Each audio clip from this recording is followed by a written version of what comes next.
যদি কেউ আপনাকে অপমান করে তাহলে ভেবে নেবেন আপনি তাদের চেয়ে অনেক উপরে আছেন। কথা এমন একটি জিনিস যেটা দিয়ে কাউকে ভালো রাখা যায়, আবার কাউকে জিন্দা লাশ বানিয়ে দেওয়া যায়। অপরিচিত মানুষগুলো খোঁজ নেয় কেমন আছিস, আর পরিচিত মানুষগুলো সময় পায় না খোঁজ নেওয়ার।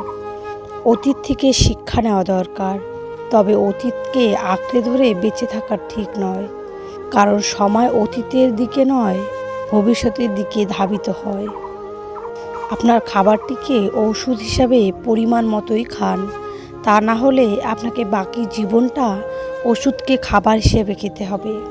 পৃথিবীকে চিনতে চান তাহলে খালি পকেটে একবার রাস্তায় বের হয়ে দেখুন, রাস্তার কুকুরটাও পিছু নেবে না। নিজের টাকা দিয়ে শখ পূরণ করার জেদ একদিন আপনাকে সাফল্য এনে দেবে। 1 টাকাও যদি না থাকে তবুও সে গরিব নয়। গরিব তো আসলে সে যার কোনো স্বপ্ন নেই, জীবনের কোনো লক্ষ্য নেই। ভালো থাকতে হলে রাজপ্রাসাদের প্রয়োজন নেই, ভরসা পাওয়ার মতো একটা মানুষ হলেই যথেষ্ট। চরিত্রহীন বড়লোক ছেলের সাথে দামি রেস্টুরেন্টে যাওয়ার থেকে মধ্যবিত্ত ছেলেটার সাথে রাস্তায় দাঁড়িয়ে ফুচকা বা চা খাওয়াটা অনেক বেশি সুন্দর। অসম্ভব কথাটার আসল মানে এই যে তুমি এখন প্রকৃত সমাধান খুঁজে পাওনি। অজ্ঞ ব্যক্তি নিজের ভালো নিজেই বোঝে না, তাছাড়া অন্যের উপদেশ তাচ্ছিল্যের সাথে প্রত্যাখ্যান করে। আত্মবিশ্বাস এমনি এমনি আসে না। অভিজ্ঞতা যত বৃদ্ধি পাবে, আত্মবিশ্বাসও ধীরে ধীরে বৃদ্ধি পাবে। ডিগ্রি না থাকাটা কিন্তু একটা ভালো ব্যাপার, কারণ যে ইঞ্জিনিয়ারিং পড়েছে বা ডাক্তারির ডিগ্রি যার কাছে আছে সে শুধুমাত্র একটাই কাজ করতে পারে, কিন্তু যার কাছে কোনো ডিগ্রি নেই সে যা ইচ্ছে করতে পারে। তোমার যা নেই তার পেছনে ছোট, যা আছে তা নষ্ট করো না। মনে রেখো, আজকে তোমার যা আছে গতকাল তুমি সেটার পেছনে ছুটেছিলে। নিজেকে কখনো ছোট করে দেখো না, তাহলে তোমার নিজের আত্মাই মরে যাবে। আত্মা মরে গেলে মানুষ স্বপ্ন দেখতে ভুলে যায়, আর স্বপ্ন ছাড়া মানুষ কখনো বেঁচে থাকতে পারে না। ভুল ভ্রান্তি দিয়েই মানুষের জীবন, সেই ভুলকে প্রাধান্য দিয়ে বাকি জীবনে অশান্তি ডেকে আনবার কোনো মানে হয় না। রাস্তায় ঘেউ ঘেউ করা সব কুকুরকে তুমি যদি ঢিল মারতে চাও তাহলে তুমি তোমার গন্তব্যেই পৌঁছাতে পারবে না। মাথা ছাড়া যেমন মানবদেহের কথা কল্পনা করা যায় না, তেমনি সবর বা ধৈর্য ছাড়া কোনো কিছুই সঠিক হয় না। যে তোমাকে কষ্ট দেয় তার জন্য কখনো চোখের জল ফেলো না, বরং তাকে ধন্যবাদ দাও তার চেয়ে ভালো কাউকে খোঁজার সুযোগ করে দেওয়ার জন্য। সাফল্যের 3টি শর্ত।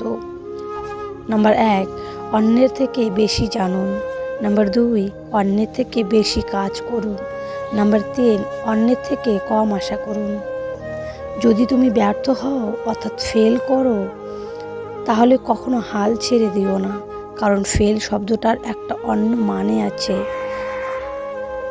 যার অর্থ ফার্স্ট অ্যাটেম্প্ট ইন লার্নিং, অর্থাৎ শিক্ষার প্রথম ধাপ। সফলতার গল্পে কেবল একটা বার্তা থাকে, কিন্তু ব্যর্থতার গল্পে সফল হওয়ার উপায় থাকে। কোনো পাপকে ক্ষুদ্র মনে করো না, কারণ ক্ষুদ্র ক্ষুদ্র পাপই জমা হতে হতে মূর্খের পাপের ভাণ্ড পূরণ করে ফেলে। চরিত্রের কারণে অনেক সম্মানিত ব্যক্তি হারিয়েছেন তার সম্মান, আবার অনেক নগণ্য ব্যক্তি পেয়েছেন বিরাট সম্মান। তাই সর্বদা চরিত্র ঠিক রাখুন। রূপের ঝলক দিয়ে কি হবে যদি চরিত্র ঠিক না থাকে? আবেগ দিয়ে কি হবে যদি বিবেক ঠিক না থাকে?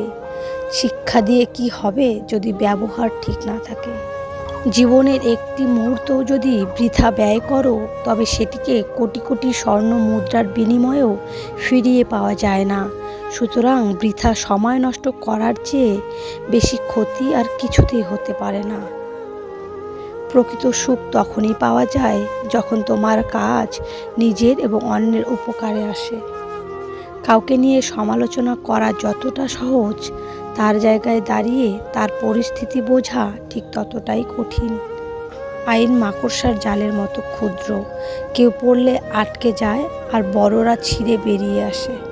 জ্ঞানীরা আগে চিন্তা করে তারপর কথা বলে, নির্বোধেরা আগে কথা বলে তারপর চিন্তা করে।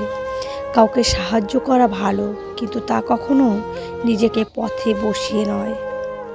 অন্ধকার যেমন অন্ধকারকে কখনো তাড়াতে পারে না, কেবল আলোই পারে অন্ধকারকে তাড়াতে। তেমনি ঘৃণা দিয়ে কখনো ঘৃণাকে দূর করা যায় না, ভালোবাসা দিয়েই ঘৃণাকে দূর করা সম্ভব। যাকে তুমি ভালোবাসো তাকে নয়, যে তোমাকে ভালোবাসে তাকে ভালোবাসো। দেখবে জীবনে ভালোবাসার অভাব হবে না। ধাক্কা দিয়ে ফেলে দেবার মতো মানুষের অভাব নেই, কিন্তু পড়ে যাওয়া মানুষের হাতটি ধরে টেনে তোলার মানুষের খুব অভাব। ভিক্ষা দিতে না পারো, খারাপ ব্যবহার করো না। সাহায্য করতে না পারো, নিরাশ করো না। উপকার করতে না পারো, ক্ষতি করো না। ভালোবাসতে না পারো, ঘৃণা করো না। হাসতে নিজে শেখো, কাঁদতে পুরো দুনিয়া শিখিয়ে দেবে।